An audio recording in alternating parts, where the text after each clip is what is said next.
આજે અમે મ્યુનિસિપલ કમિશનરશ્રીને આવેદનપત્ર સુપ્રત કરવા આવ્યા છે।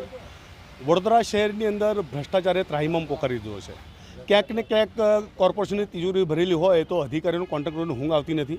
અને એવું જ એક મોટું ઉદાહરણ અત્યારે અમારા વિસ્તારની અંદર નવાડથી લઈને જકાતનાકા સુધી મુખ્ય માર્ગનું જે વચ્ચે ડિવાઈડર છે એ ડિવાઈડરના જૂના પથ્થરોએ બદલવાની કામગીરી હાથમાં કોર્પોરેશન લીધેલી છે।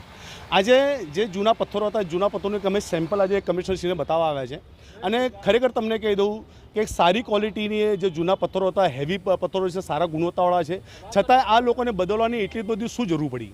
જ્યારે તિજોરી ભરેલી હોય તો આ લોકોને ઊંઘ આવતી નથી અને ભ્રષ્ટાચાર કરો આ લોકોના હવે બ્લડમાં થઈ ગયું છે।